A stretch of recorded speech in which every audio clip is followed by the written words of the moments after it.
Stay up to date with all that's happening with the new national party, NNP. Send us a message via text or WhatsApp on 405-8683 with your name, email, and constituency. Stay in the know with NNP. Get updated.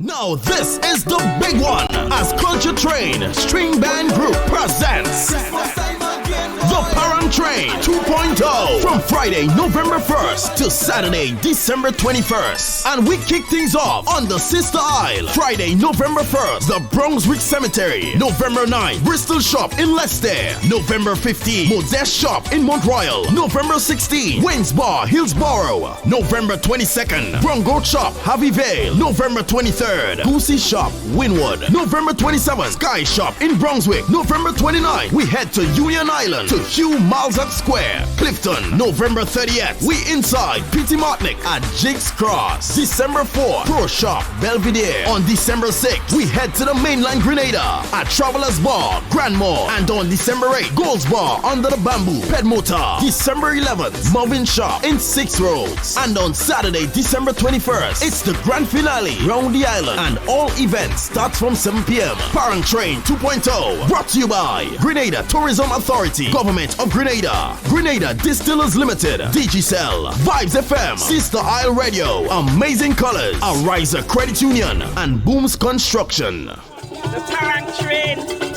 and they'll be coming in by you.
www.hardtalkgrenada.com.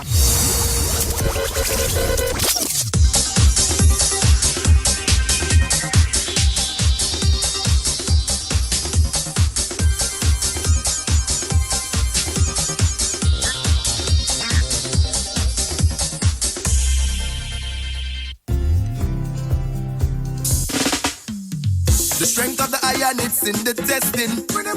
It's not a loss, it's just a lesson.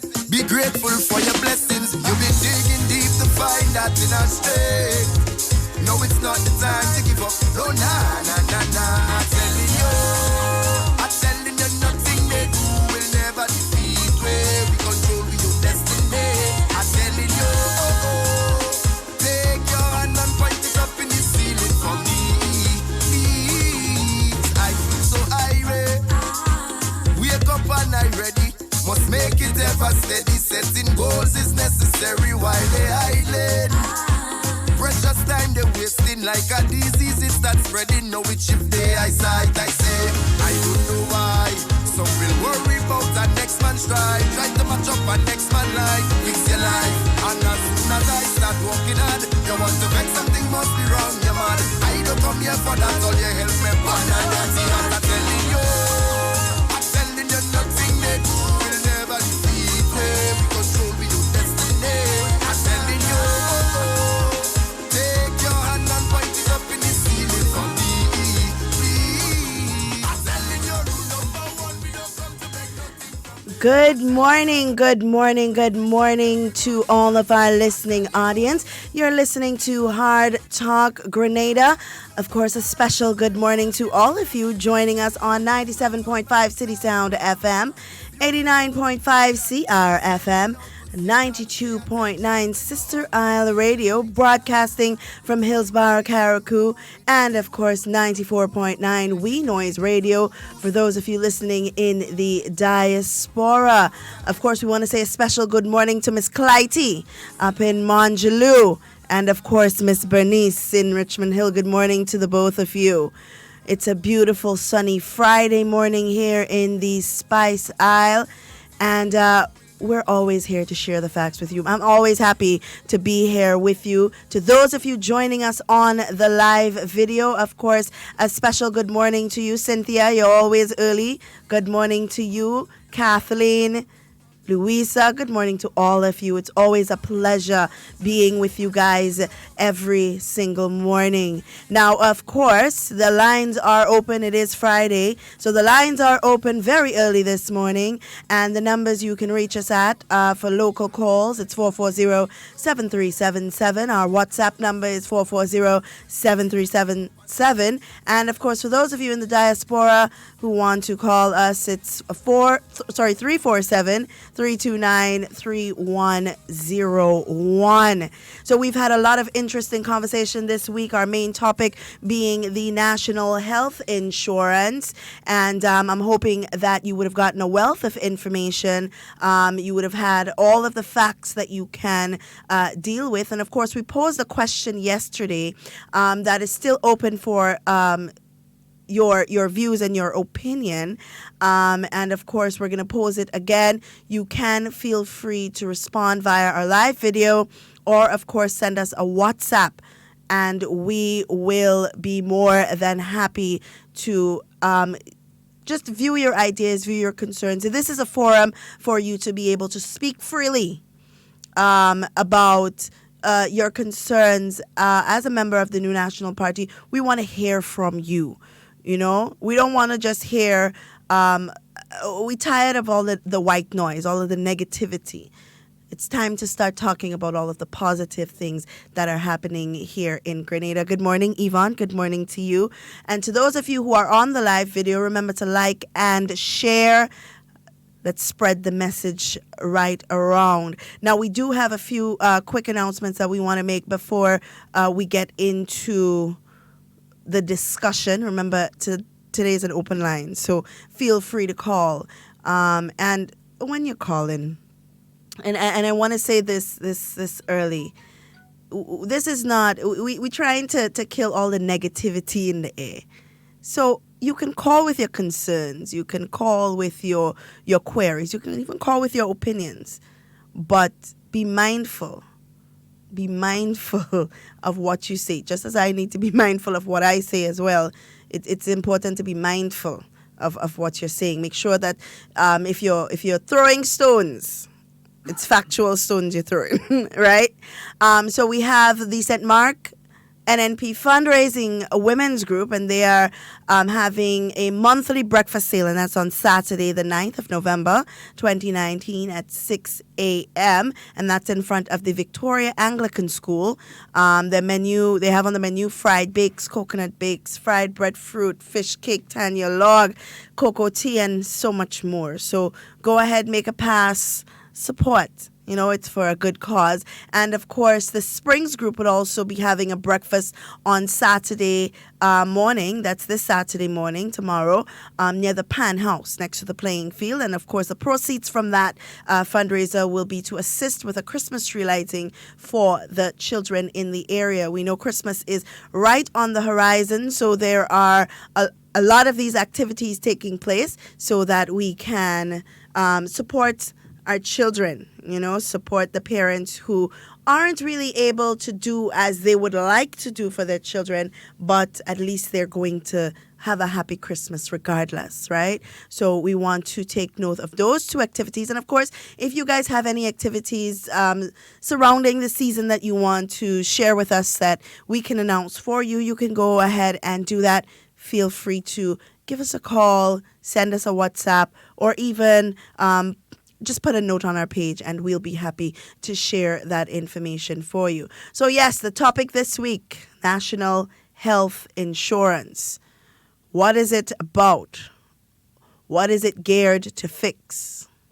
how can we as Grenadians contribute to the success of the national health insurance, and what really is the difference between the national health insurance and the NHI. And we have the phone lines open. You can call us and tell us what your understanding on the national health insurance is, and let's see if we are able to clarify for you any misconceptions you may have had, or anything you want to add to how this program, how this policy is going to benefit us, how it is going to help improve our healthcare system. You can most definitely feel free to give us a call, and we will be more than happy to listen to you. So the national health insurance is on the horizon. We have already signed a contract with a company named JIPA, who is going to be heading or facilitating the rolling out of the national health insurance. And we must all look at this as a benefit for Grenada. I don't know about you, but I'm excited. I'm happy that we are finally making steps to improve our healthcare system, because as it stands, we are all aware of the difficulty that we experience within that service, and we want to ensure that we are getting quality service. But apart from wanting quality service, we must first understand that it comes at a price. It takes a lot from us to be able to admit that for some of us, but it is the truth. It is how it is. It comes at a price, and we must first understand that. And we must also understand that if we want quality, we must be ready to at least contribute towards getting the quality that we require.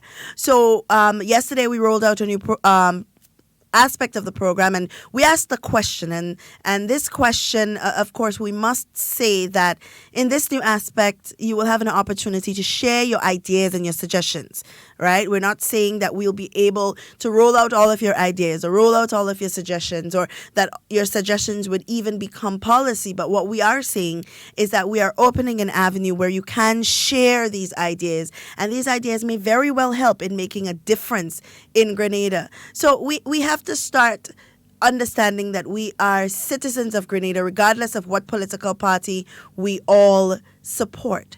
So whatever policy or whatever procedure is put in place, remember, it is for the benefit of the country, because government is a continuum. It is a continuum, meaning that it doesn't matter who comes in office. Whatever policy or procedure is put in place, any government that follows can't say, I ain't doing that.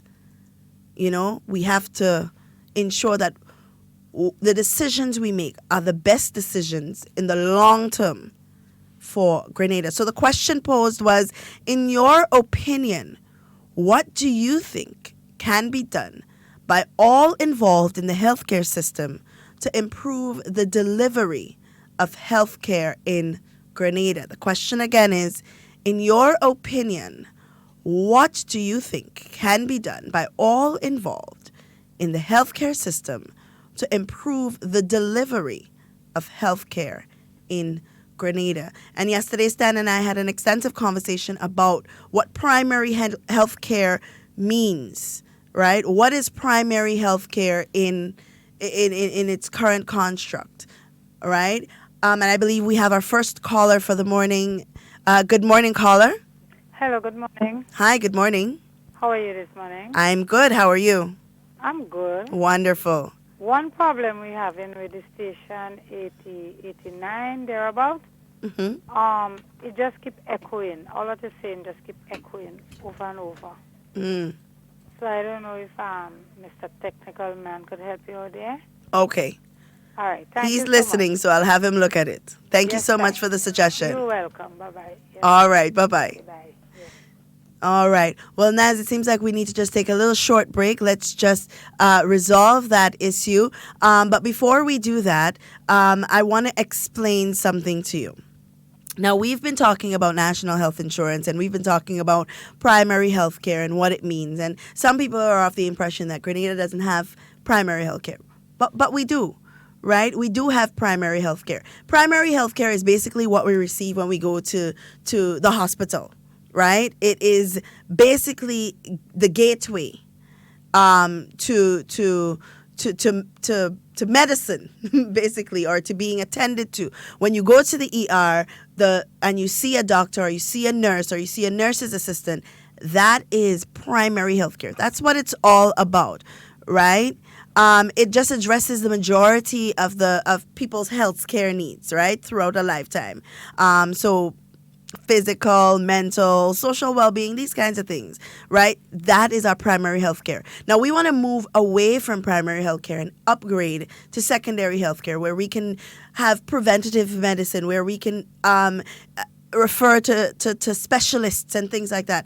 And there are a lot of people in Grenada, believe it or not, there are a lot of people in Grenada who just cannot even access the basic primary health care that we have available. I mean, it's sad, but it's the truth. You know, there are a lot of people in Grenada who cannot access just the basic primary health care. And when you think about that, how does that make you feel as a Grenadian, regardless of what party or you support or what politics you want to play? But just the fact that you're thinking about there are Grenadians who cannot even access the basic primary health care that we offer. That is saddening. I'm an emotional person. So when I think about these things, my heart is overwhelmed. It's overflowing with emotion. So when you hear people talking about, well, we don't need NHI, we need a new hospital. You put a new hospital, but these people still have no means of accessing even the basic right that is healthcare that's available. So we need to consider all of these things when we speak openly about our opinions on what the government should and should not do. Remember, the government is for all of the people, regardless of what party, regardless of your social status, your economic status. The government is for all of the people. So they need to take into consideration those people that have voices, those people that are voiceless, those people that are struggling. They have to take all of these people into consideration. So it's not as easy as said and done as let's just build a new hospital. We have to take into consideration that there are people, even if you build a new hospital, still cannot access the basic necessity that is healthcare, primary healthcare at that. So we need to take that into consideration. Remember, guys, the lines are open. It's 440-7377. Feel free to give us a call and share your voice your opinion on what you think is we have another message here, Mr. Technical Man, that 97.5 is okay, but 89.5 is giving a bit of a problem. So we're working on it, guys. We're working on it. We're soon going to have these things resolved. So NHI is something that is on the horizon, and I wish that everybody would, as Stan suggested yesterday, read, educate yourself, find out the facts for yourself. Don't let anybody have to come and tell you, well, this is what it is and that is what it is. Don't take my word for it. Read. The information is there for you to access and formulate your own opinion. So, guys, we're going to take a very short break. We have a quick ad here for you. Just pay attention to what's going on in Grenada. There are a lot of good things happening, people. A lot of good things, and we're here to share that with you. No, this is the big one as Culture Train String Band Group presents The Parent Train 2.0 from Friday, November 1st to Saturday, December 21st. And we kick things off on the Sister Isle. Friday, November 1st, the Brunswick Cemetery. November 9th, Bristol Shop in Leicester. November 15th, Modest Shop in Mount Royal. November 16th, Waynes Bar, Hillsborough. November 22nd, Brongoat Shop, Harvey Vale. November 23rd, Goosey Shop, Winwood. November 27th, Sky Shop in Brunswick. November 29th, we head to Union Island to Q Malzat Square, Clifton, November 30th. We inside P.T. Martinic at Jigs Cross. December 4th, Pro Shop, Belvedere. On December 6th, we head to the mainland Grenada at Travelers Bar, Grand Mall. And on December 8th, Gold's Bar, Under the Bamboo, Ped Motor. December 11th, Marvin Shop in 6 Roads. And on Saturday, December 21st, it's the grand finale, Round the Island. And all events start from 7 p.m. Parent Train 2.0, brought to you by Grenada Tourism Authority, Government of Grenada, Grenada Distillers Limited, Digicel, WeiVybz FM, Sister Isle Radio, Amazing Colors, Ariza Credit Union, and Booms Construction. Imagine that you've worked all year and finally able to escape to Grenada for the perfect holiday. You are now relaxing on Grand Anse Beach with the wind in your hair and sand on your feet, hearing the sound of the waves crashing on the shore and birds chirp. Miss, you want any coconut water? No thank you. Oh gosh, miss, buy something now. What about these pretty necklaces? No thank you, sir. You sure you don't want no coconut water? It's good for your daughter, you know. Miss, you have any children? This is harassment. One bad experience could translate into the loss of new and repeat visitors. Tourism benefits everyone. Tourism is everybody's business.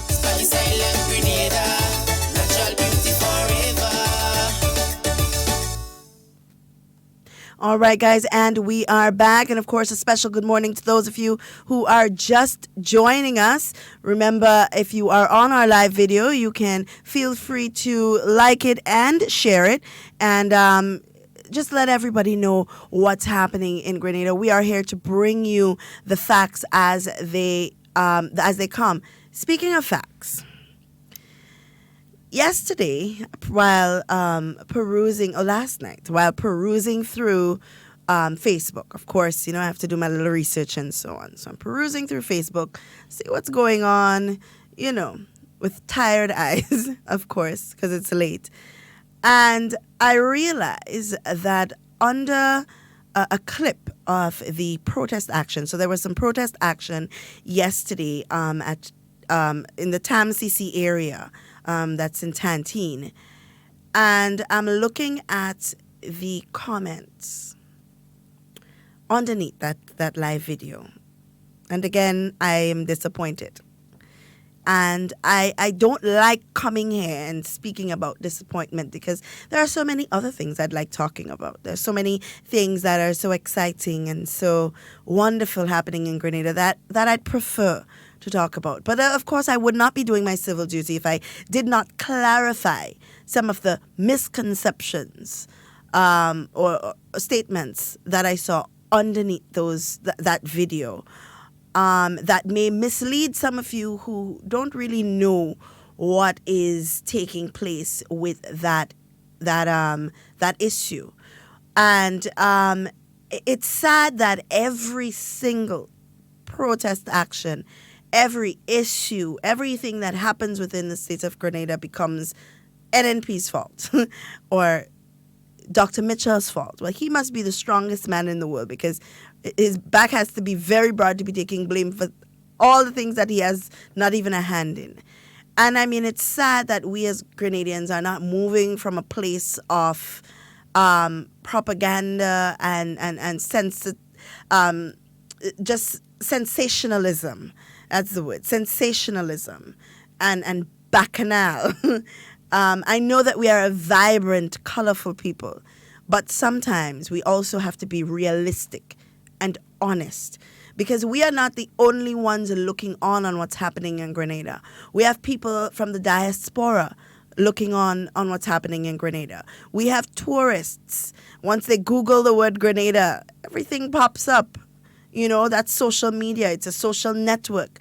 Anyone, anywhere around the world can just type in the word Grenada in social media. And sometimes all of the horrible things that we put out there don't just affect the government. It affects Grenada, the state of Grenada, the credibility of the state. It affects our tourism industry.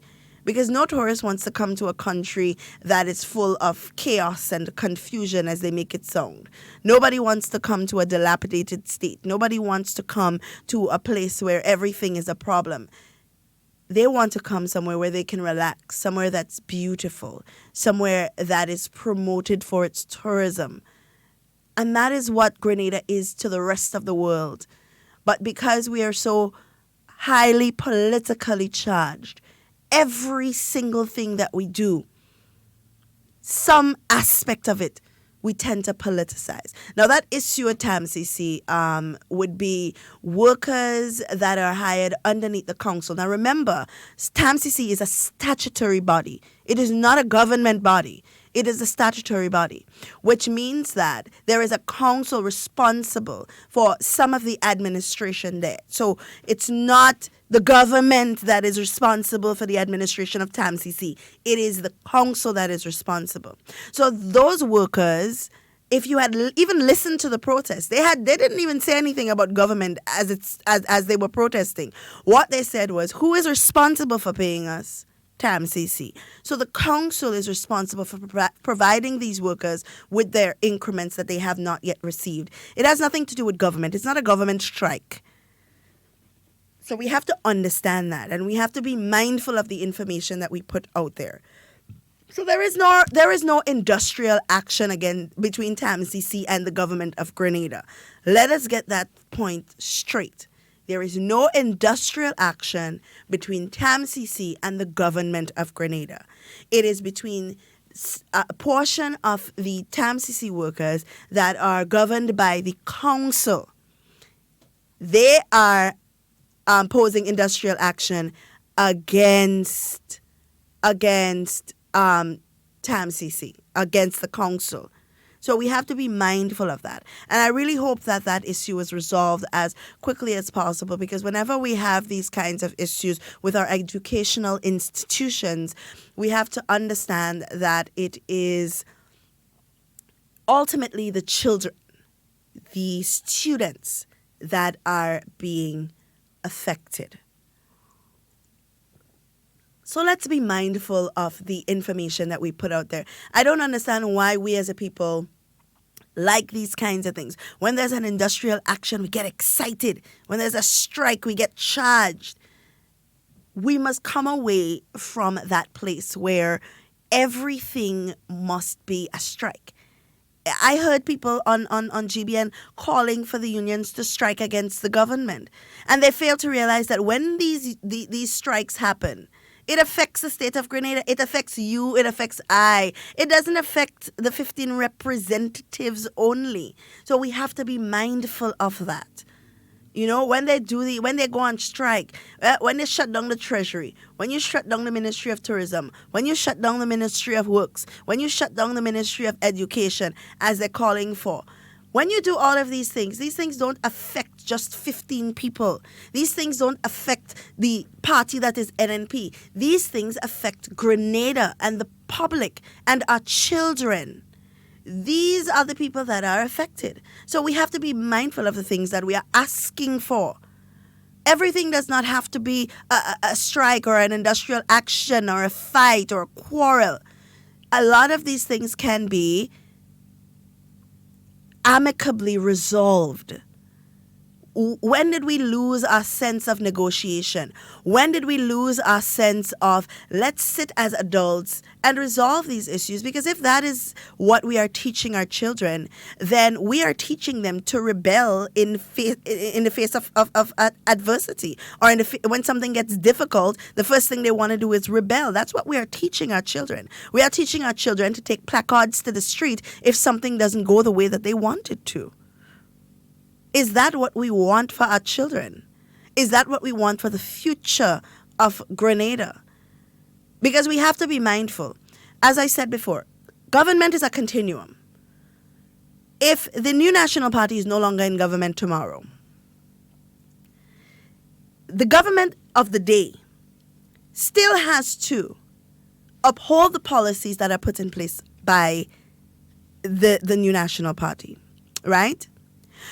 But they are complaining about a lot of the policies that they want to put in place. So what I want to know is, and what I've been asking them to clarify for us, you think that the government should accede to what the unions are asking for? Okay. If you go in government tomorrow, will you do it? Will you accede to it?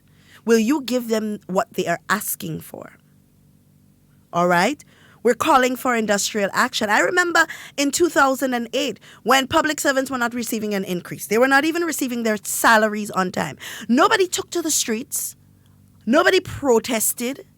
Nobody went on the radio and on a rampant outrage of these things. So it just goes to show that the few that is making the noise about all of these things, you must know where they come from, because when they were in government and they were doing worse than what is happening now, nobody was saying anything. The streets were quiet. There were no placards. There were no calls for industrial action. So what you want for yourself, you must want it for others as well. They wouldn't have liked it if all of the public servants would have gone to the street in 2008 because they couldn't get their salaries. They would not have liked it as a government. And they're complaining about, there was an economic crisis or on the heels of an economic crisis and so on. But that has nothing to do with us, That has nothing to do with the public service. That has nothing to do with the Grenadian people. You know why? Because once we elect a government in place, your job is to fix it. Your job is to administrate. Your job is to ensure that the economy is stable. Your job is to ensure that the private sector and the public sector can work together for job creation. Your job is to ensure that we can at least improve the lives of the people of the state of Grenada. Your job is to ensure that our people are educated. That's the job of the government. The job of the government is not to hold everybody's hand and say, well, look, go there and go here and go everywhere. The job of the government is to stabilize the economy to encourage growth and investment and development. That is the job of the government. So when we blame the government because our children, our young people are on the streets and they don't want to go and get a job. If the economy is ripe and the investment is ripe and development is there and jobs are being created, then it is up to us as the public to encourage the young people to go out there and find these jobs because they have to create the atmosphere for these things. We have another caller on the line. Good morning, caller. Good morning, Ms. Duncan. Hi, good morning. How are you? Pretty good, and you? I'm hanging in there. Don't let those people push your blood pressure up so you could get a stroke. I'm trying not to, but you see... Everyone in the diaspora, everybody in Grenada, even the same NDC supporters, they know what they're doing. It's an orchestrated plan. They're calling a lot of us in the diaspora and saying what they're going to do even before it becomes public in Grenada. They know better. But all of us in the diaspora and almost every Grenadian knows what the plan is. Destroy, destruct, so we can get in office. Yeah. So go ahead with your program, but don't let them give you a heart attack. Don't let them give you a stroke. Yeah. Because there are a lot of wise people. Most of the people in Grenada are wise and they are smart. They know exactly what's going on. I guess they're getting calls just as the same way I get calls from the NDC. Yeah. And just deal with the situation. I don't want you, my sister, to die with all these things they're trying to antagonize you and the NNP with. Yeah. My sister, have a blessed day. You too, my dear. Thank you so much for calling. And the caller is right. I'm not going to get a heart attack over these things, but it does get me a bit emotional when I think about where we can be as a people, what we can achieve as a country. And I think about the opposing forces that just want to tear down.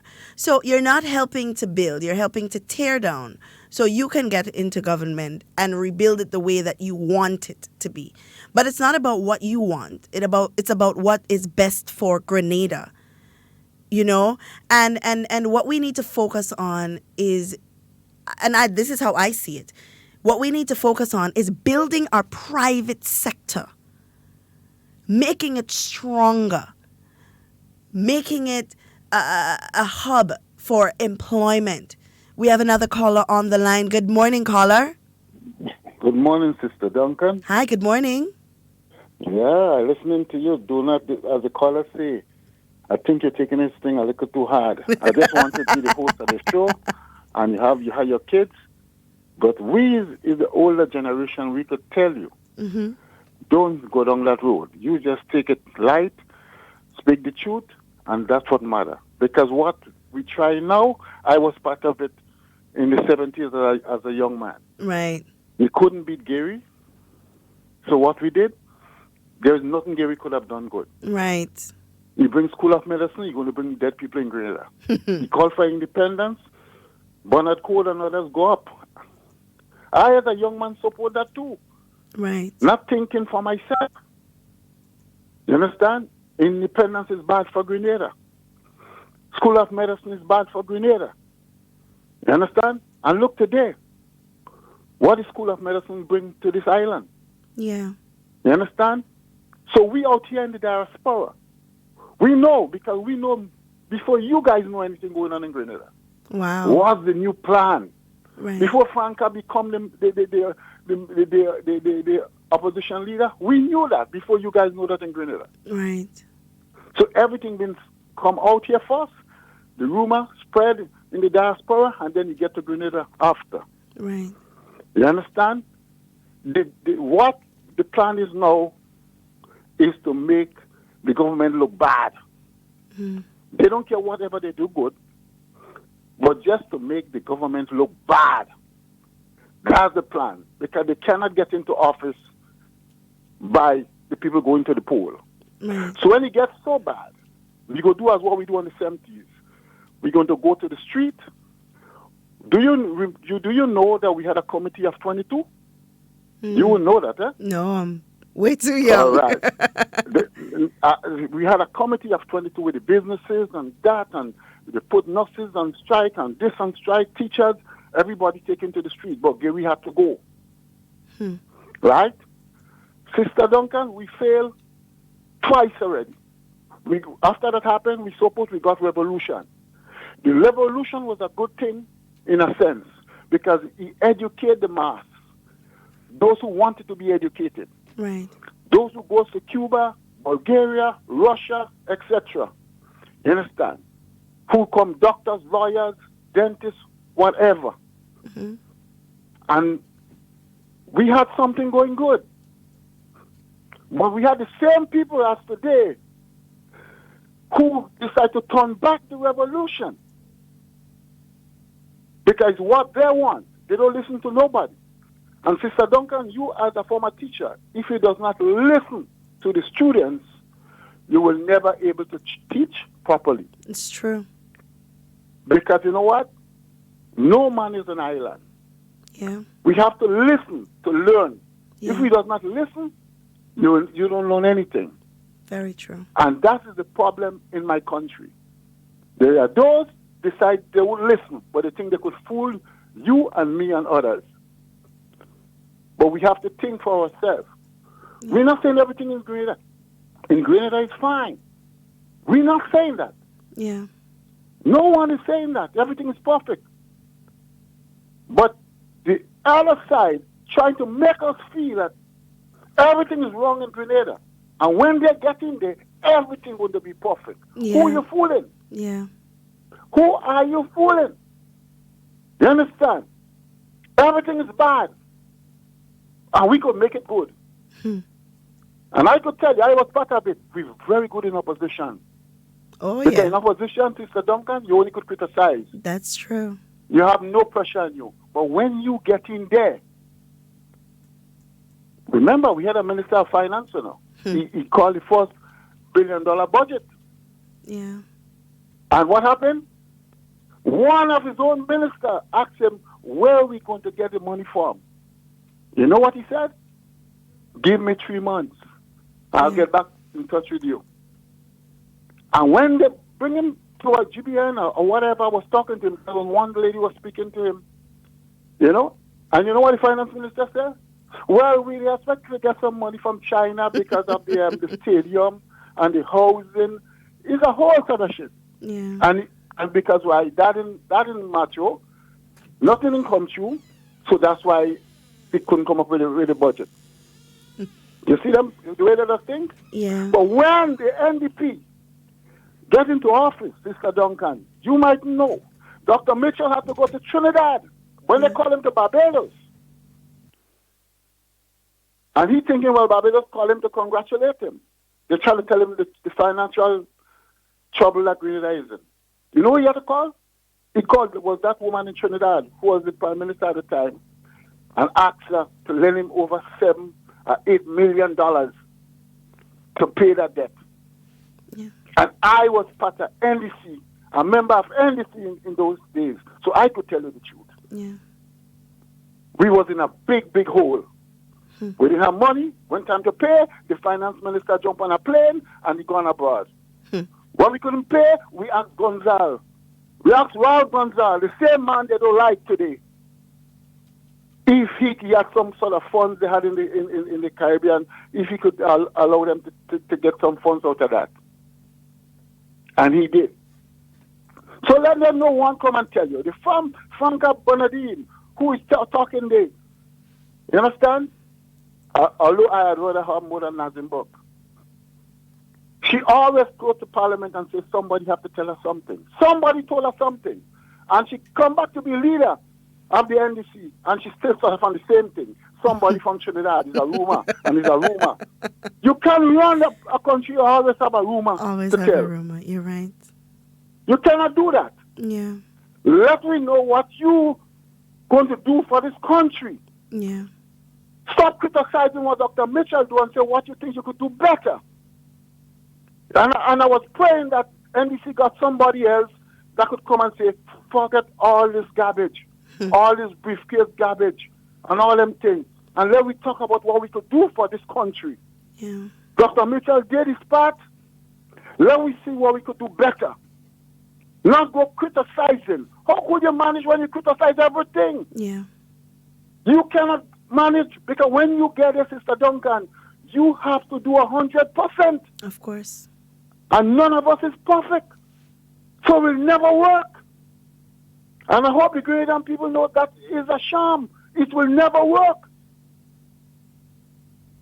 Anyhow, Sister Duncan, you continue the show and don't let your blood pressure raise about these people.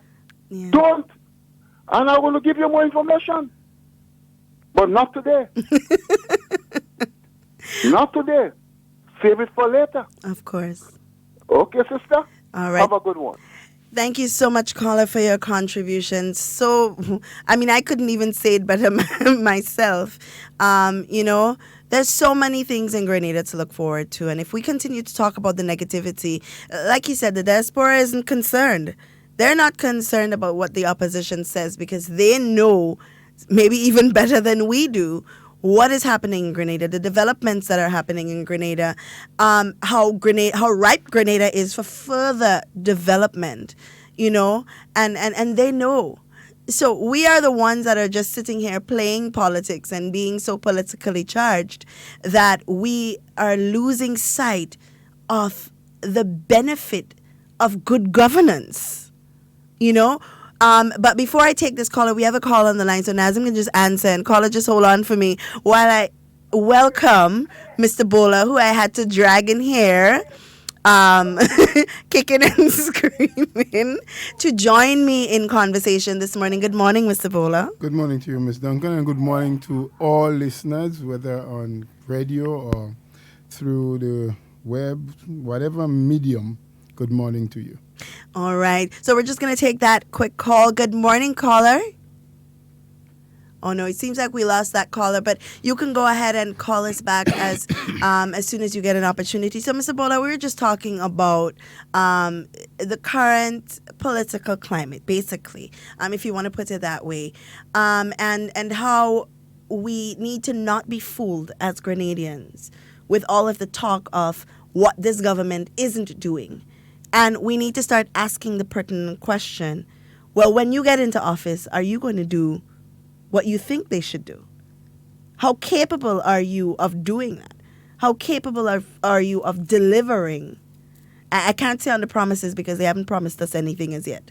But how capable are you on delivering? And there's a lot of talk about the first female prime minister and it being a woman. And while I'm all for feminism and women in power and empowerment of women, we still need to not put gender to governance, because this is something that is so important.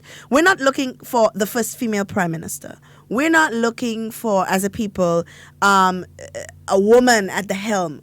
What we're looking for is somebody that can run the country, regardless of your sex, whether you're man, you're woman, you don't identify as anything. We're looking for somebody who can run this country, who is capable of handling the pressures that come with governance. And we have a caller on the line. Good morning, caller. Hello, good morning. All right, caller, we're not hearing anything, so try calling us back again. So, Mr. Bola, what are your thoughts?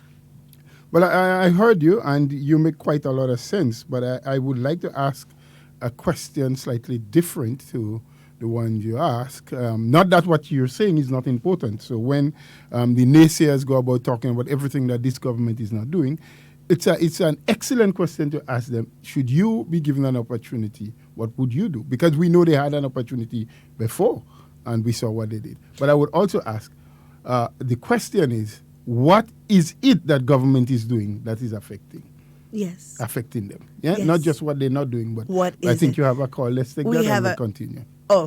Yeah. Cut. Okay. Mm-hmm. Yeah. So. All right. So let's take that call. Good morning, caller. Hello, caller. Good morning. Yeah, good morning to you, Miss Duncan. Good morning. And a pleasant morning to the gentleman that now steps in. Thank you, sir. Good morning to you, brother. All right. Now, first, I want to start off by saying here, I want to criticize this government constructively for not doing enough. But first of all, let me first give them some credit. Now, I want to give this government credit for providing roads, water, and electricity throughout the length and breadth of Grenada. Yeah. So much so that some of the places that people never had any intention of building houses, today, that's where you can find some of the most expensive property. Quite true. We also know that there is no other government to compare it to in terms of providing that service. Now, we know, I want to give them credit for the economy, whereby they have done, this economy have done more, has outperformed those that was before it. I also want to give this government credit for providing the most scholarship to our people. And they have done so, by bypassing any other government. I also want to give them some credit for providing more assistance to the poor and vulnerable in this country than any other government. Yeah. I also want to congratulate them, for providing more benefits to the workers of this country than any other government. Now, no other government have done more for tourism than this government, which includes increasing the bed stocks and providing help to improve these facilities in terms of upgrade. Now, more people are working under this government in contrast to the last government. We now know more young people have opportunities now than before. We know this government can meet their financial obligation and commitment on time at the end of every month. We know business in Grenada are making more money now under this government than any other government in the past. We know our economy is doing much better now than before. And we know that Grenada is far better off under this government than the last. So, Ms. Duncan, next week, I will continue to give this government more credit, and I hope I will have some time before the year end to get into the constructive criticism. I trust you all will have a pleasant weekend. We wish you the same too, brother.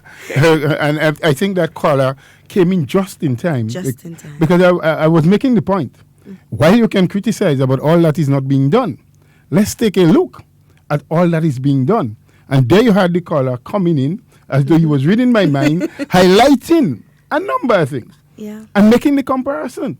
I mean, they said, you said we should ask them, what would you do? I mean, I don't know we have to ask them because we had the experience. It wasn't very long ago that these same people who are today criticizing and talking about all that it's not done and all that is not done well had an opportunity to bring change.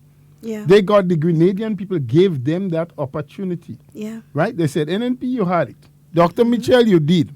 But we'd like to give a chance to the NDC. They wanted a wind of change. A wind of change, as they say. Let's see what they can do. Let's see how much more they can offer, because they have been out there saying we can do more. What did we see?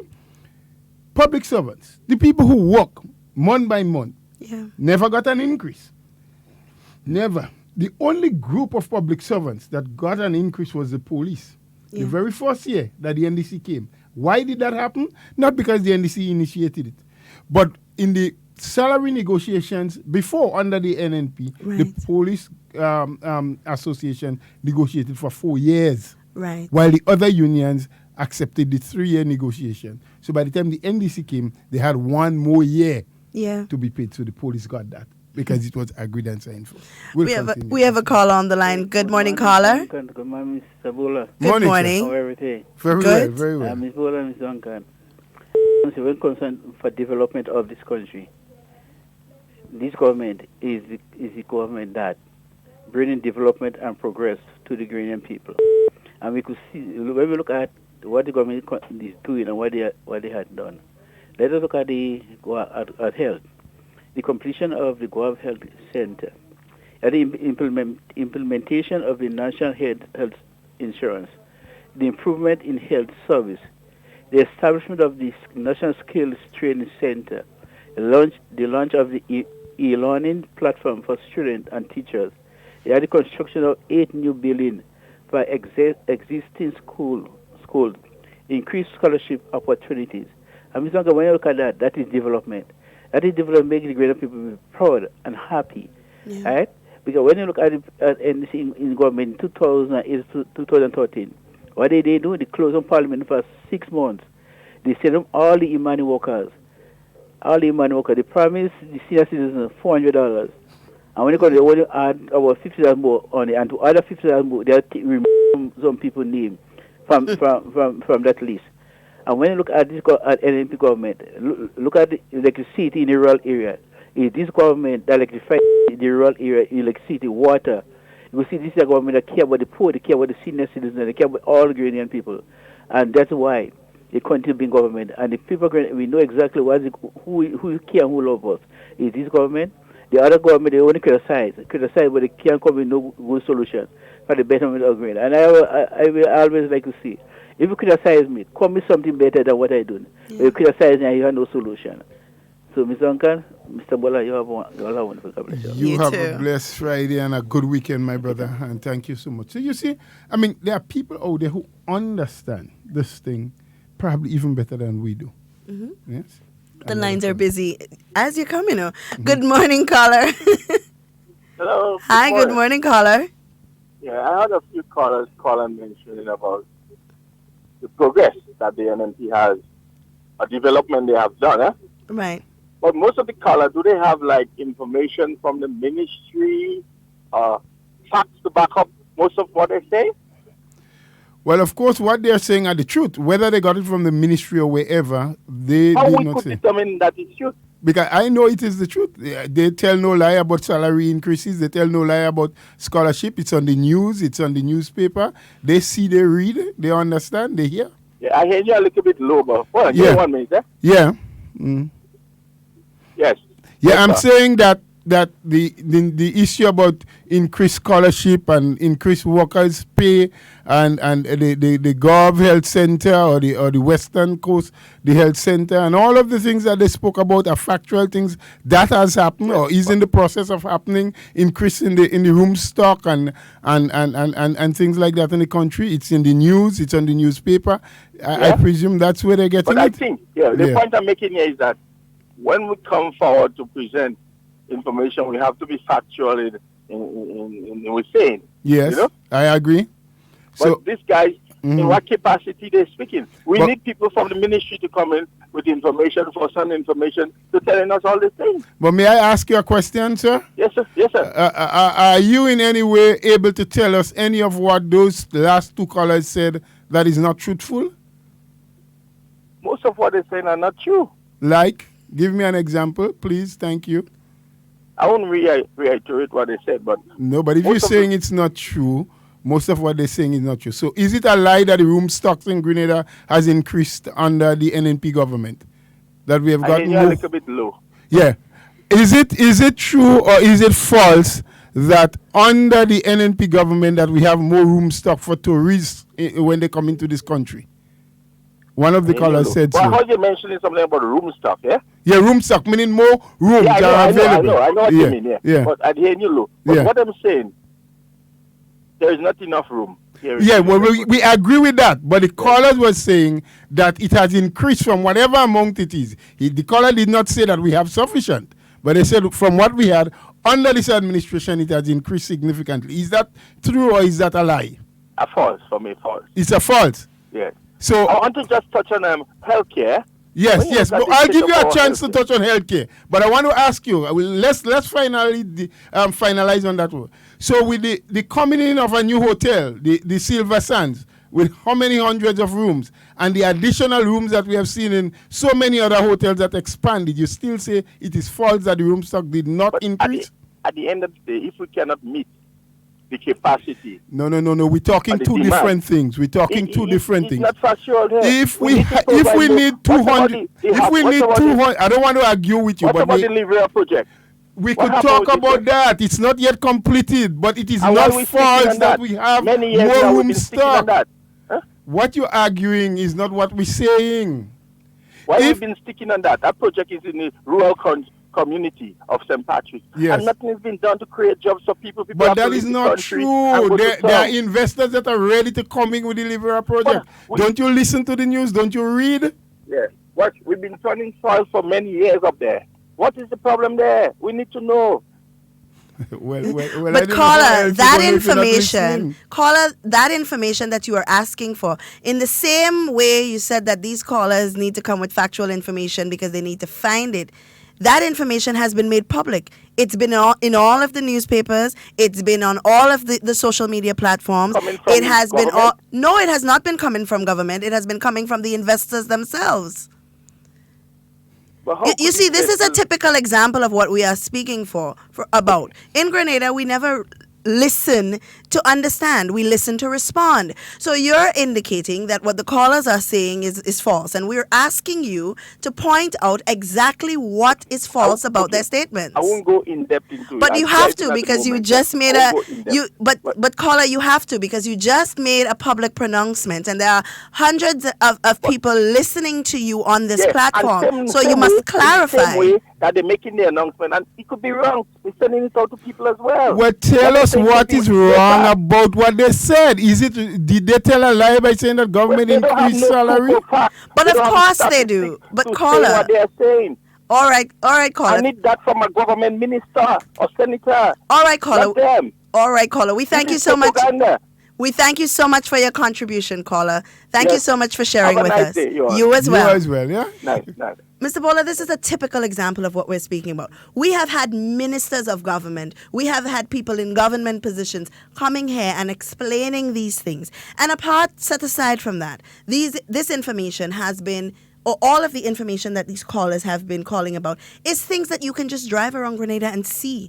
It's information that has been in the papers, has been on social media platforms, and all of these things. If you are calling to say that something is false, then you must say what is false. And then you must provide us with the facts. And that is the platform that we try to create here at Hard Talk. If you have the facts, then you must provide us with facts. Certainly. Good morning, caller. Good morning. Hi, caller, before you begin, can you please lower your radio down, please? You know where that caller coming from. Caller, so you shouldn't keep him on the airway and arguing on things that he knows nothing about. So since you're here going in that direction, you should know where he's coming from. Yeah. Bye. Thank you, but we'd just like to give everybody a fair opportunity. Right. Thank you so much. Yeah, we want to, you see, and that's what we want to establish here at Hard Talk. We want to make sure that the Grenadian public is heard. You must have a platform where you can call and share your opinions, but your opinions must also be backed by fact. You know, you can't just call and say that the gentleman is incorrect, but you have no facts to prove that he's incorrect. You know, and that is something that has been happening a lot lately, not just on this forum, but on all forums, public forums that you see, even in Parliament. You see members of opposition members standing and saying things that are not factual. And who is holding them accountable for these things that they are saying? We as Grenadians must hold them accountable. We must call them out on these lies and say, no, this is not true. But in calling them out, we must also say, this is the truth. You know, and we have to come away from that place where we keep saying, well, that didn't sound right because it is in favor of the government. We have to come away from that. It is right because we see it. We know that it is fact. You drive up Guave right now and you see the work that is being done on the healthcare center. Of course. You know, you pass down in Grandlands and you see all of the rooms that are being added to these hotels. Yes, the room stock could increase or should increase because we may not have the capacity to hold the amount of tourists that we want to attract. But at the same time, it is a work in progress. And it's growing. It is factual that whatever number it was, which I don't have, but we can use 100 as an example. If there was 100 rooms available over the last so many years that NNP been there, it has increased by maybe 100%. We can say 200 is not enough. We need 5 or we need 7, and we need to continue to build and to grow and to expand. Certainly. But it is a fact that the room stock has increased. Yeah. It is a fact that workers have been doing better because they have received salary increases immediately as NNP came in 2013, and then there was a wage freeze. But of course, 2017 January, 2018 January, 2019 January, 3%, 4%. That's 10% increase.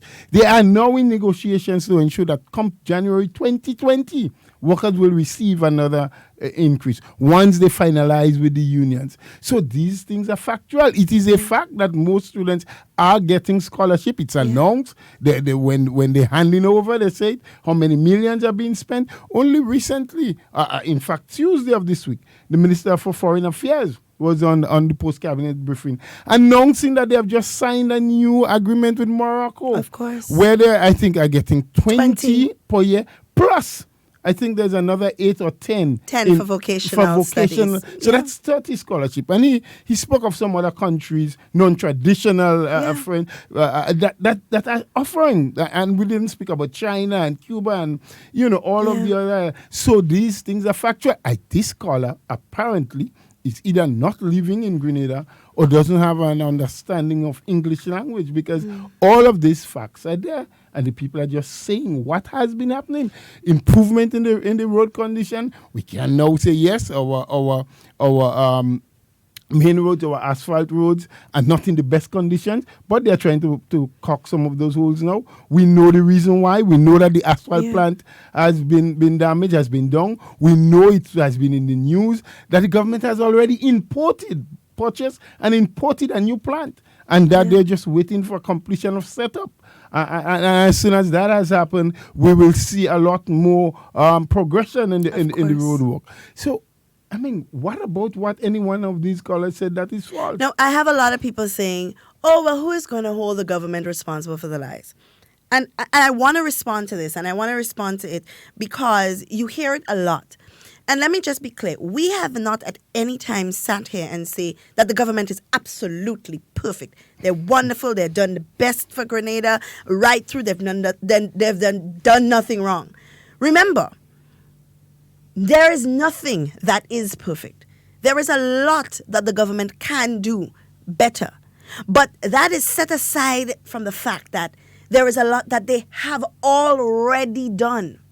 And if we are going to talk about the lies that the government tell, then we must be able to say what those lies are, and we must be able to show fact that this is actually a lie. We must not go out there and say, oh, well, the government lying. But what are they lying about and you cannot tell us? What are they lying about you cannot say? Tell us where they have lied. Show us the facts to support your statement. And you see, in America or in the bigger countries, people can't go and say these things because they end up in court for their mouth. It's only in Grenada you would find that we just go and say all kind of wrong thing and nobody even bring us in court yet for we mouth. You understand? So we have another call on the line, Mr. Bola. Good morning, caller. Good morning, honey bunch, baby girl. Good morning, Miss Jacob. I didn't hear from you yesterday at all. You didn't call me. When I call, let me see. No, yesterday I didn't call. Yesterday I had some people walking with me. Okay. And my beautiful brother Bola. How are you today? How are you? Darling. Good morning to you. A blessed morning to you, Miss Jacob. And I bless you, the two of all you. Bless all you up. Yes, thank you. Good morning. We're happy for that. You know, I a long time people, and I like to go way back down Way the back. road. Way back. Yeah, boy.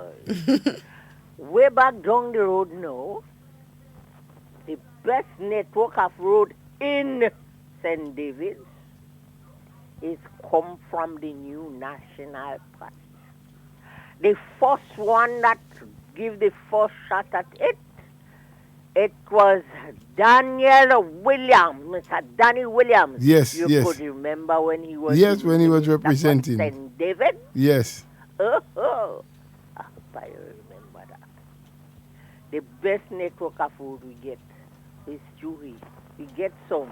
For those people in St. David, these people in St. David ain't easy. I don't know how Auntie Cynthia used to make it all, but we used to try. Mm-hmm. And then come again, White Man. Mr. White Man, yes. Yes. Get some root from White Man. Mm-hmm. But those NDCs and them don't give us nothing. They inside there, but they don't do nothing. What they do? Well, I had to say, the minister up here, they didn't like it. I could tell you that a fact, and I have the facts to give you now. Mm-hmm. When they came in 2008,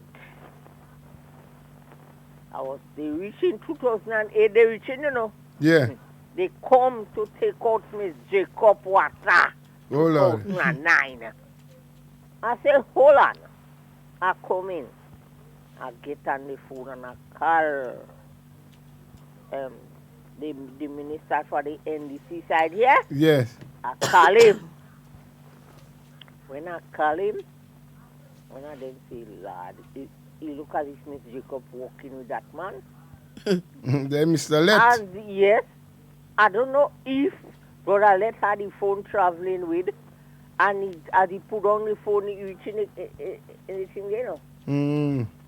Brother Let say, let me tell you something. You see this lady on the road here, she in a dangerous road. She dangerous.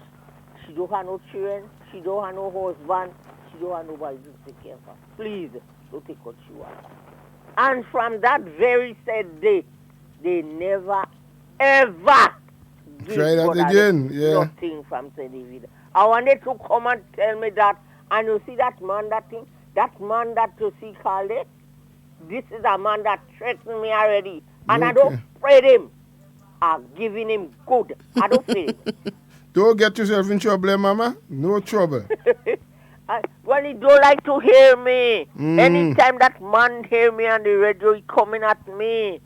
He coming at me, but tell him, Daddy taking me, Heavenly Father taking good care of me. Of course. So let we see the government, this government do a lot. He don't have no dead end road in St. David. I could tell you that. That thing come from the new National Party. Yes. That wonderful, beautiful, handsome. Well, I don't know how to give him Prime Minister. Yes.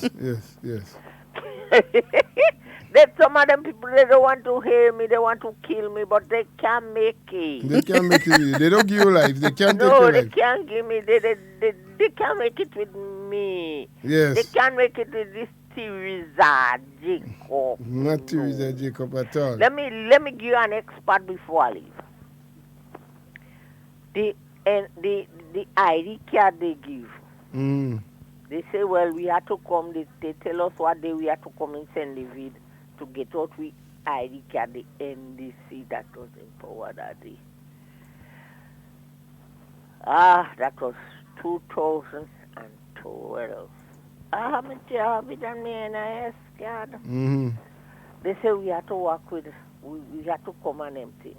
And you know, when you're going and fight war, you have to work with everything. Everything you have to work with. If you could work with you tile it, you work with it. Yeah. Because when something cool you want it, you use it one time. One time, yes.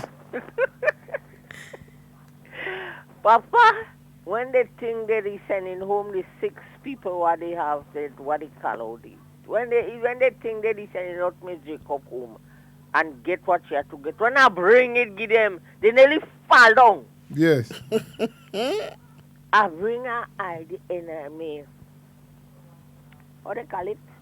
The name they just have to take out the name of it now is when you have the to transport the name. Yeah, the transfer it. Affidavit. Oh, right. They take me out from the affidavit. That is my father. My father and my mother did not married. Okay. Right, so I had my mother's surname. Right? Papa, they say, well, Miss Jacob, we don't use no affidavit. We want back on your mother's name because your mother and your father didn't married. Okay. When I bring it out, give them the ball, oh God. One of them say, Miss Jacob, are you unable to hold Miss Jacob? No. Because you had everything. That lady you have in front today, she work with everything. Yes. Everything. Well, I know it's a war they go and fight, you know. So you go prepared. You had all your ammunition. I go prepared for that war. Yes. Yes. So, well, all you better keep up all yourself. We trying. And you have nothing to come in there. Yes. Understand? Yes. Although I like ladies, but the NMP have a lot of ladies. Yes. And powerful ladies too. Of course we do. Nice, powerful ladies. And those ladies, don't mind Brother Bola, I love all you know. But those ladies, if I look give those ladies a chance, they take over all you know. Well, we know. Woman power. Woman power. Yes, we understand that. I'm telling you, we have some beautiful ladies there. Good. I tell Doc that. I said, Doc, you know, the power of those ladies in the new National Party, if you give them a chance, they take you over with. Yes. He laughed, Yes. He said, Teresa, that's what we do this morning, though. Of course, because Ms. Jacob, you see, the women in our party, the women that we have holding representative positions, and even those that are not, they have the greatest leadership qualities. See, that's right. Right? We don't just have people that are figurehead women to put in front to say that, oh, well, this is going to be our first female prime minister. No, we have true leadership amongst our women. And these ladies and them they come from good home. Yeah. You understand? They come from good background. Yeah. I know that. Yeah. Well, thank you so much for calling, Ms. Jacob. It's always a pleasure speaking with you. Of course. Yes, and I'll stay that way just for you, my dear. Enjoy your weekend. Have a happy Friday and a good weekend. Take care now, huh? God bless you and love you. All right, love you too. Bye-bye. Bye-bye. Bye-bye. So many opportunities, so many things to talk about. And when we try our best here not to waste time defending things that should not even be defended, things that you can just look and see, things that you can just read about. And I grow wary sometimes of saying, but I will continue until it sticks, that information in Grenada is not hard to find. It is absolutely not. It didn't have nothing that is hidden. You go and you ask the relevant people. It's in the newspaper. Before a story break on a Thursday, on a Wednesday, on a Thursday, it's in the newspaper. Definitely. If you want information, you call the ministry and you ask the relevant people. Nothing is hidden. Everything is there. We have another caller on the line. Good morning, caller. Yes, good morning. I'm not joining the program. Is this an open line or are you talking a specific topic? It's an open line. All right. I just want to get across this, right? Relative to some, the operative word some of the nation's truck men traveling on the road, please do better. Be responsible. Because what I'm noticing is they are dropping a lot of aggregates, sand, cement, and they're not picking up the aggregates. They're not cleaning up after the spill. Right.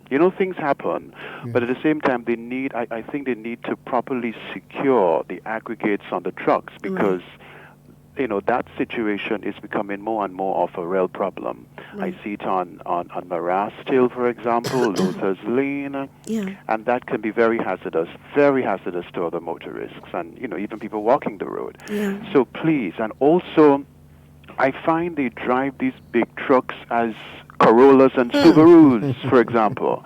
They really need to be careful. Like last time I was coming down Marastil and one was behind me. Lord have mercy. I had to literally drive a bit faster and give him room because he was just pelting down Marastil. So I think overall, please be more responsible on the nation's roads. And when there is a spill, please clean up after the spill before you move on with your load, yeah? But that's it for now. Thank you so much. Have a great weekend. Well, you have a great one yourself, and thank you for the info. I just to inform that there is a law as it relates. The police is the one that has to enforce it. I know they have done in the past, and maybe they have eased a little bit now, but maybe the time has come for them to make the checks again. For the spilling and so. That is why you have to inspect your vehicles. And if these truck, the trays that they carry the aggregates in, if it's not of sufficient quality to ensure or assure the police that they will not spill, and sometimes they're a little bit overload and things like that. And as the caller said, things happen, but they are meant to clean it up because the law is in place and it's being policed by the Royal Grenada Police Force. Right. Yes. And it's something I wanna touch on just briefly, and maybe it's something that we can try this week or next week and in upcoming weeks to do is Grenada and the law, because I believe that we don't know our laws in Grenada. Oh, most of us do. Most of us. Yeah. And what really happens is whenever the police decide that they're going to enforce a particular law, we start crying, victimization, and so on. And sometimes we cry for certain laws. But you see, that's why it's so important to be careful for what you ask for. Because the police can't choose which laws they want to enforce. If they begin enforcing all of the laws, then we must know what the laws are. So at the end of the day, we can't be crying, victimization by the police. So I think it's important for maybe a representative from the RGPF to come and just explain to us some of the laws briefly as time goes by, so that we become au fait, or legal affairs, that we become au fait with the laws of Grenada, so that we know that, okay, as citizens, these are the things that we are and are not supposed to do, and we can hold each other accountable for some of the things that we do that is breaking the law, So we definitely do have to be careful for what we ask for, as Grenadians. I mean, everything in Grenada, as you said, is so political. It's so political that even the laws that were there way before the NNP even became a child, even became a thought process, is being blamed on them, and I think it's because the Bible does say people will be destroyed for lack of knowledge. We'll be destroyed for lack of knowledge. So it's always important to seek information. Information in Grenada is easy to get. Information in Grenada, anything you want to know, in the same way that the propaganda spreads, the information must spread also. Well, we are oftentimes attracted to sensationalism, things that, cause us to giggle, cause us to laugh, things, not that it doesn't have to be factual and truthful, but, you get a good kicks out of it. These are the things that we most times are attracted to. But the time has come for us to recognize that facts are facts. Truth would always be truth. Of course. Lies would always remain lies. Yeah. And we need to decipher what is true from what is lie. And it's sometimes we need to take a bit of blame too, because as was said in the past by someone else, sometimes the trumpets that we have, we don't blow it loud enough. Yeah. So we need to blow them a little louder, expose the noise a little more, let people know exactly what is happening, what is being done, why it's being done, and what the expected results will be. So we need to do a bit more of that. And when we find people making statements that are untrue, once we have the facts, we must call them out. Of course. And let the facts be known. I think it is a trend that we have to develop. It is something that have to become ingrained in us and become part of our society. So we learn to always speak the truth and say things as they are. Absolutely. We have another call on the line. Good morning, caller. Good morning. Can I have 3 seconds that will allow me not to suffer from a lack of sleep for the weekend? Okay, go right ahead. Take it quickly, otherwise I'll take it back. I'll do that. No, guys, listen. How caring can you be for our Grenadian people from a healthcare standpoint when you refuse to pay to the OECS the Grenada share that allow us to the purchase OECS medicine more cheaper? Yes. You know what I mean? Now, how caring are you about education when you refuse to pay Grenada fair share to the University of the West Indies?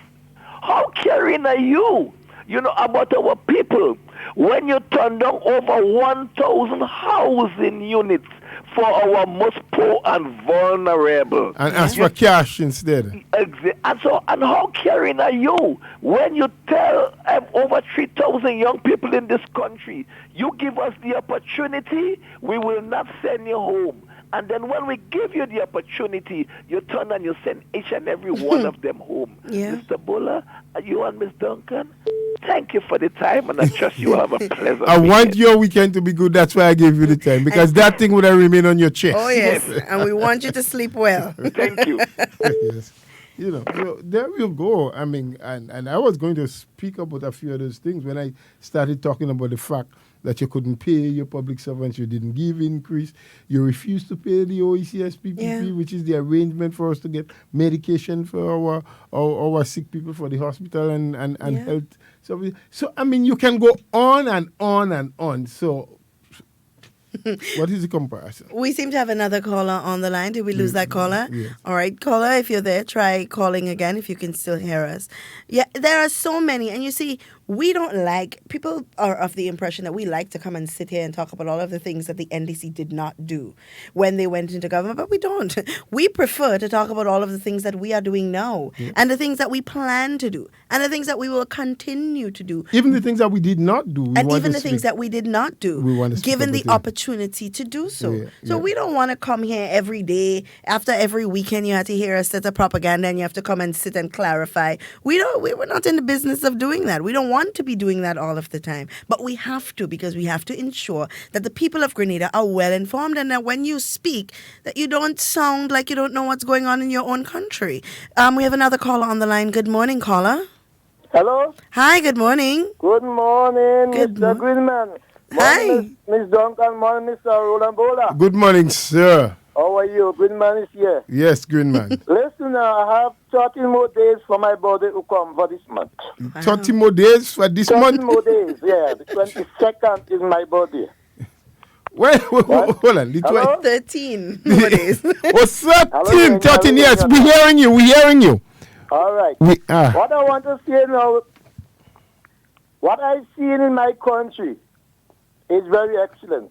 Yes. In 4 years and a half, I never see that. And my government love to fix road. But because we have a little failure, when NDC was in power, they need to pay for the oil in where they had the gate. From Trinidad, yes. So the government of today have a little problem with it. Because we know in the past, we used to have how much barrel of oil to fix road, and everybody know that. Mm-hmm. It's only the people who lack of knowledge and they're trying to bring politics in this country.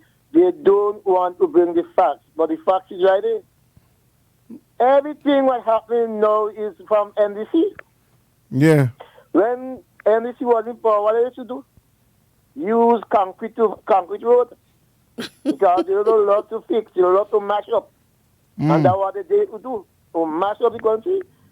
And anybody that call a program and say that was happening, that when they listen to another station, the boom boom, they come here and say different things, but when they meet me, they can't tell me that. Because you know the facts. Look what's happening now, what's happening. Yes. And if everybody decide to stand up for the right and defend the country, them and do no man look and talk that stupidness. Okay. But everybody put their voice in a shell and they don't say nothing. Yeah. They know what's happening. They know what's going on.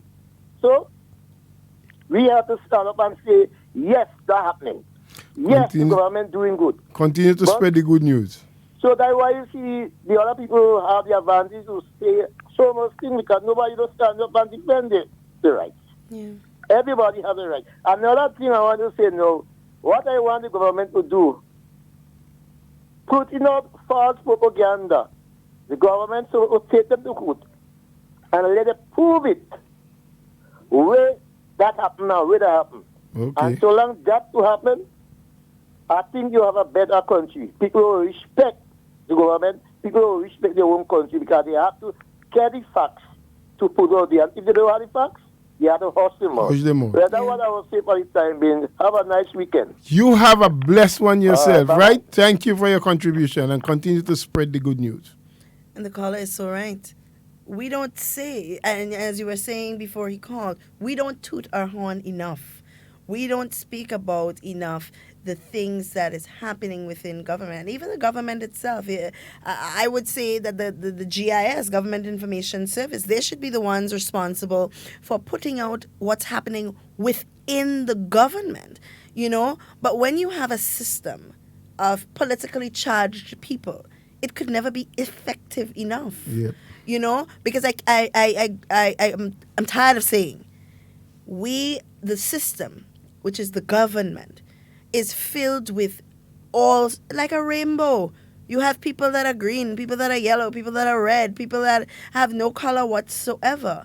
And you have all of these people working within a system. And if you have a society that is so politically charged, it means that the work that they do is affected by by the politics. And then you find yourself in a place where the productivity is low because I'm not doing anything for this government that is going to promote them because I don't support them.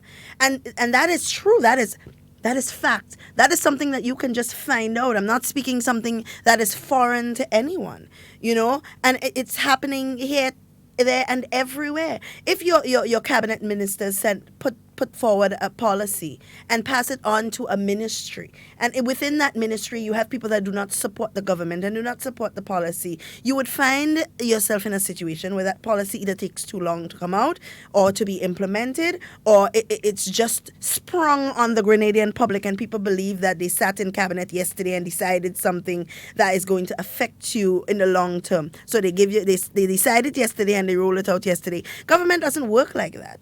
In most cases, and you would know because you've been a minister, in most cases these things are decided way before and handed down to the relevant authority within the public service to roll out. And if they don't do what they're supposed to do, then we, the people sitting on the outside looking in, feel like if it's something that's just been thrown at us. And you blame government for it. And then government is being blamed. But government should be blamed, because the government is the system. But they don't blame government, they blame NNP. You understand? And they put the politics in it. And it's really not, it has nothing to do with politics. It is the system. And now you see, if the government, if the administrators, which is the 15 parliamentarians, if they go in now and try to clean this system up and try to get the system to be more effective, we, the same Grenadians that complain about the effectiveness of the service is going to say that it's victimization. Political victimization. Look at what they do to exactly. him. Look at what they did to her because they know that he or she doesn't support. And so it's like what we say, it's a catch-22 situation. It's tightrope walking. You have to always be so cautious about what you do and how you do it. And that's why it is important to get this system working and to get people to understand how the system of governance is supposed to operate. That whose responsibility it is to do what. And so they can level the blames where they are needed. And I think that will hold the public servants a lot more accountable. And that is not to say that there are not a lot of good public servants who go beyond the call of duty, who go and do extra hours and try to make sure that the work is being done. But at the same time, we probably have an equal number or more who doesn't care less, who couldn't care less, who doesn't matter, to whom it doesn't matter whether the job gets done or not.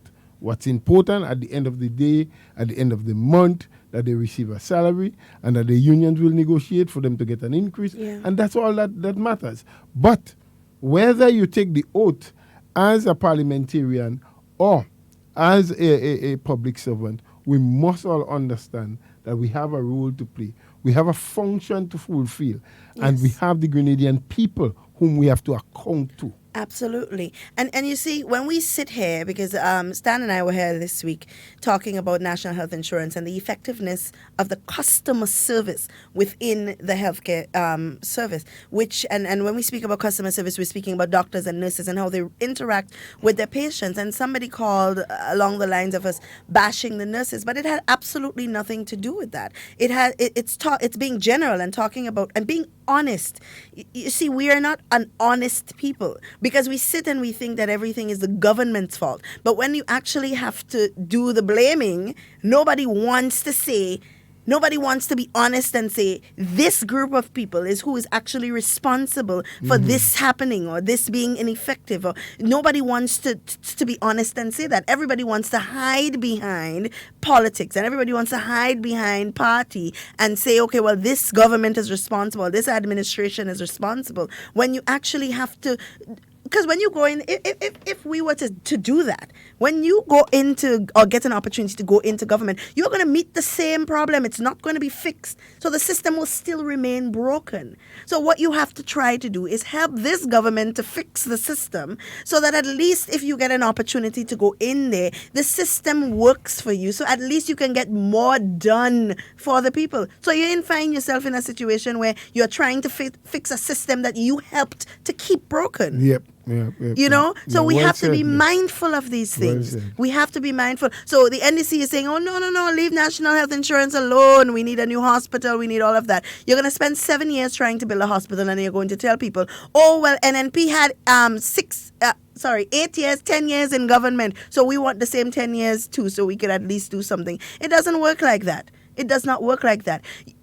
Government is a continuum. So you help the current administration to build the country so that if the people decide, if the electorate decides that they want to give you an opportunity, when you get in there, your work is easier. You have a better opportunity to prove yourself. But they don't want to do that. They prefer to criticize and condemn. They take the word opposition to its sense, you see? Yes. They don't realize that in opposition you also have to propose. Of course. Oppose, yes, but you propose. Of course. Yes, and help.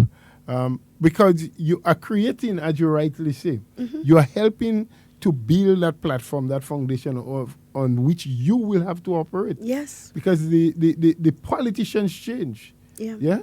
The public servants remain. Yeah. Most of them for 30, 35 or 40 years until retirement. Yeah. So the people that you influence and you say to them that you should not work, you should not perform today, are the same people you're going to meet tomorrow if your turn comes around to be in government. Absolutely. So let us, waste no time about it. Yeah. Let us be honest about the situation. And whether we are in government or in opposition, we must call a spade and a book, of course. Because it's going to affect us one way or the other, negatively or positively, depending on how we treat with it. Because sometimes people think that when I'm out of office, it's okay to bash and to say the things that are not true. Yeah. When I'm in office, no one should do the same. Yeah. But, what goes around comes around. Of course. Right? And that goes for our party folks as well. We have to be careful how we treat and deal with people. I oftentimes say to the people close to me that because someone propose or supports a party opposite to yours, doesn't mean that you have to treat them as though they are an enemy. Yeah. You have to be careful what you say and how you deal with them. But they must share. They must get a part of the national pie. They are Grenadians. They live here in Grenada. They are expected to survive in Grenada. Yeah. Right? And there's no hard and fast rule that say because a certain party is in office, a certain sector of the society must flourish and others shouldn't. Very true. And we can't encourage that. And we won't encourage that. And we've never encouraged that. But sometimes those who feel that they are in a position to oppose or that's what they should be doing, they come around with a different mindset. Absolutely. And that can confuse people sometimes. Of course. But I want to say to the Grenadian public, and especially the public servants, doesn't matter who you support. When that time comes, you have that right to cast your vote for whichever party of choice that you have. Yes. But you must do that consciously. You must do that with the knowledge that, you have compared both. Yeah. You have compared their work. You have compared the time in service and make a determination. Because what you want at the end of the day is that life becomes easier for you to live, but also for the next generation to come. Of course. Your offspring, my offspring, that they can have a better life. But so when you evaluate that and you think about those things, then you must come to the realization that you must perform the service that you are being paid to do. To perform. Absolutely. Irrespective of who is in office, irrespective of who your minister be, irrespective of who comes before you on the desk. Yeah. Everyone should be treated with respect, treated right, treated equally. Of course. Yes? Or else we will not be doing ourselves much justice. No, we will in this not. country. And on that note, Mr. Bola, we have to close because we are out of time. Guys, it's always a pleasure speaking with you and speaking to you, to those of you who are out there listening. Remember, in whatever you say and whatever you do, be safe, be secure. We want to be talking with you and not about you. Enjoy the rest of your day. The strength of the iron, it's in the testing. It's not a loss, it's just a lesson. Be grateful for your blessings. You've been digging deep.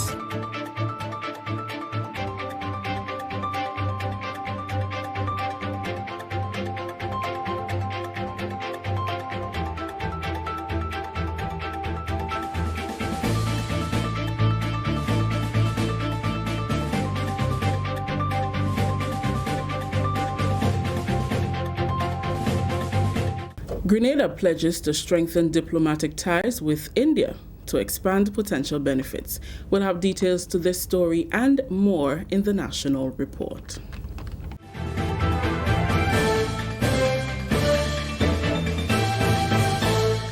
With the details to the news for Thursday, November 7th, 2019, I am Rikisha St. Louis. Grenada moves to strengthen ties with India, that's according to Foreign Affairs Minister Honorable Peter David, who recently returned from what he terms a fruitful engagement with government officials there. The Foreign Affairs Minister, during the government's post-cabinet briefing on Tuesday, shared with members of the media that it is important for his government to establish new diplomatic relations. Minister David says while the government of Grenada is appreciative of the traditional ties with the US, Canada, and England, it is important to expand and explore its options for mutual beneficial ties with countries like India. He says the Indian economy is one that is rapidly developing. In my visit to India, I was able not only to meet government officials, the Chief Minister of Gujarat, the Foreign Minister of India, who we met in Delhi. We had discussions on how do we develop, how do we enhance the relationship between India and the Caribbean, and India and Grenada in particular. India is one of the fastest developing of countries in the developing world. India, as you're well aware, quite good in technology, good in education, good in medicine, and we believe that while we keep good relations with our traditional partners, because I always say this, we have excellent relationship with our traditional partners, partners like the United Kingdom, the United States, and Canada, but we must seek to deepen relations with new partners. So that is why, we have excellent relations with India at the moment. We sought relations with several other countries, including Morocco and others, because we must diversify the relationships. And India is going to form an important part in that diversification. Minister David says his government is seeking to establish enhanced diplomatic contacts there and will soon be establishing a consulate in India. Hopefully, ultimately, the establishment of an embassy in India. And what I have found on the visit is that the Indian businessmen in India are eager to come to the Caribbean to invest. We already have several Indian businessmen in Grenada at the level of commerce. We need to enhance those to take them in a bigger and better direction. So we've had some discussions on that. We hope to enhance that in the future. I never believed in my entire life when I was being told that I was crazy and mad for advocating oceans as the way we will survive. That in the Caribbean, I would see a meeting with this many young scientists, engineers, and public officials. It is a good sign. Those were the opening words of Dr. Al Binger, Secretary General of Small Island Developing States, DOC, as he addressed experts in technology exploration, marine energy, along with representatives of international agencies and researchers at a two-day Marine Technology Forum in Grenada. The forum is organized by the Caribbean Community Secretariat and co-hosted by the Government of Grenada and the Caribbean Center for Renewable Energy and Energy Efficiency. CIDS DOC is an institutional mechanism established to facilitate the development of a sustainable energy economy within the small island developing states to help CIDS generate the financial resources to invest in climate change adaptation. Dr. Binger says development of ocean energy is of critical importance, and it is in the big blue that lies all the energy and water that seeds need. Paradoxically, we continue to depend on far too much fossil fuel, more than 90% of our energy sources. But in a similar way, we continue to depend on imported food for more than 90% of our food. Being vulnerable is having not your own energy and not your own water. And this is why ocean energy is so important. Because in the big blue, we have all the energy and all the water we need. The Secretary General says it is time to get rid of the idea of low least cost energy in the region. Least cost energy, he says, does not lend to have the kind of integration needed in the energy sector. The energy sector in islands has to be totally integrated to achieve sustainable development. It has to be integrated with the water sector, has to be integrated with the waste management sector, has to be integrated with agriculture, and most importantly, it has to be integrated with building climate resilience. We cannot build climate resilience with a 90% dependent energy sector on fossil fuel. That's how we got here in the first place. He's hopeful that the takeaway from the forum will be that the Big Blue is the only option small island states have to deal with climate change and climate resilience, and if we fail, generations to come will not forgive us. Still in news, lawyers should not be intimidated by the mediation process. That advice came from Justice of Appeal, His Lordship Justice Davidson Batiste, at the relaunch of the Mediation Public Awareness Campaign. Grenada has taken the decision to boost the process of encouraging settlements between parties outside of the courtroom in the presence of a mediator. His Lordship Batiste explained that mediation cannot and was not intended to replace lawyers. He encouraged the members of the Grenada Bar Association to support the process, which will ease the hundreds of backlogged cases pending court hearings. There is a role for lawyers, and there is also a role for mediators. I note here that some lawyers are in fact mediators. Further, if the parties are unable to arrive at an acceptable settlement, they are free to proceed to trial. We live in a society pregnant with litigation, an inevitable consequence of which is that the number of cases being filed are increasing rapidly, with the concomitant strain on limited court resources, resulting in a delay. This is a national report. More news after the break. Did you join the public service on or after February 22nd, 1985, and have since retired? This might be important to you. Government understands that the NIS pension may be insufficient to take care of your needs. So, while it awaits the court's ruling on the matter of pension for public officers, government has taken action to protect your quality of life so that you can take care of your needs in the meantime.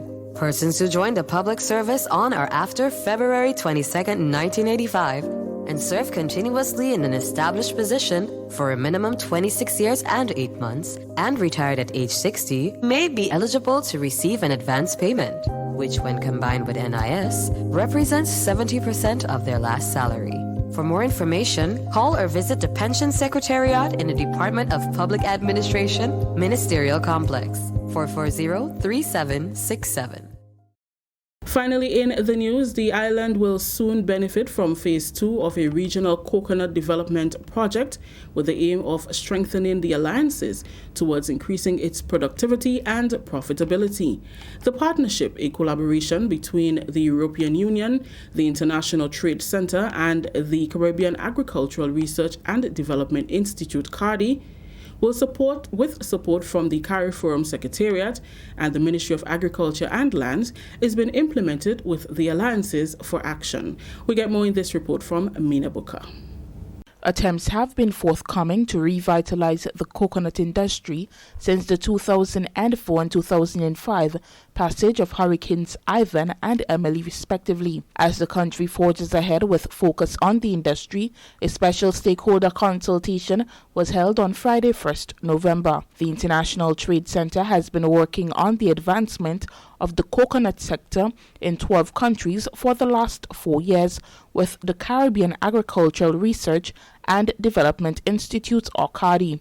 Mr. Hernan Manson, representing the International Trade Center, is happy that Grenada can become the 13th nation to come on board. We are coming back with the intention of working in a collaborative manner, partnering with farmers, with the farmer associations, with the processors and SMEs that are part of the sector, food processing, coconuts, associated crops, and of course with the government in order to provide support for this very important sector, which is agriculture, which is agriculture as a business, and of course which is related to the livelihoods of so many Grenadians that are involved in this, whether it is in the processing and manufacturing side as well as the farming.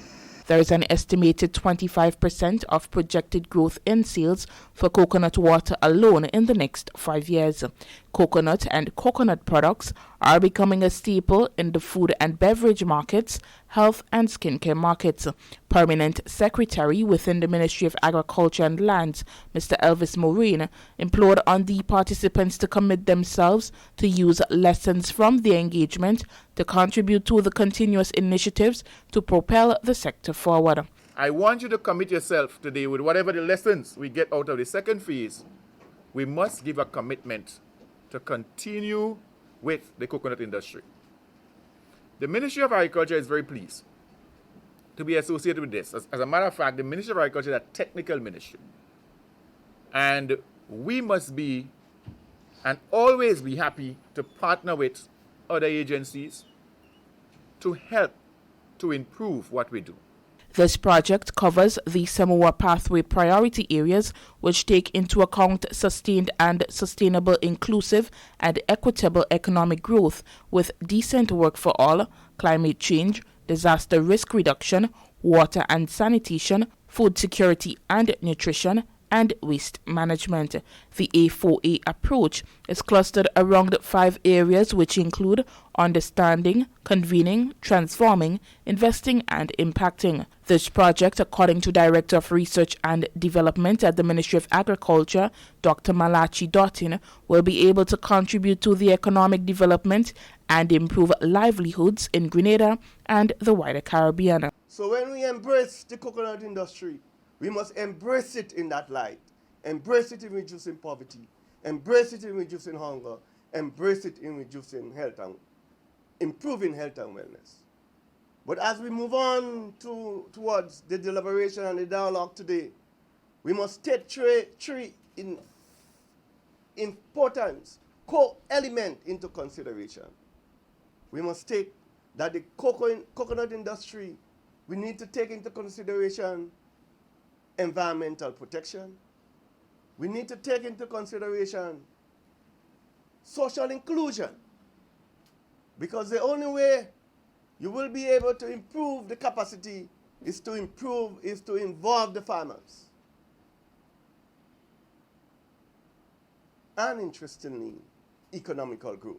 This project supports the main sustainable development goals, such as goal number 2 of attaining zero hunger, goal number 8, decent work and economic growth, goal number 9, industry innovation and infrastructure, and goal number 16, attaining peace and justice for strong institutions. Phase 2 of this project aims to replicate the successful partnership model across the Caribbean region and scale up impact through Alliances for Action model by adopting an inclusive and participatory approach. It would also focus on building stronger and inclusive value chains in the Caribbean coconut industry, improving market linkages as it aims to sustain a commercially driven industry in the region as a major contributor to coconut trade. For the Ministry of Agriculture, I am Mina Buka. That story just ended the national report for today, Thursday, November 7th. Let's recap the top story. Grenada pledges to strengthen diplomatic ties with India to expand its potential benefits. On behalf of the entire news team here at the Government Information Service, I am Rikisha St. Louis saying thank you for joining us. Until next time.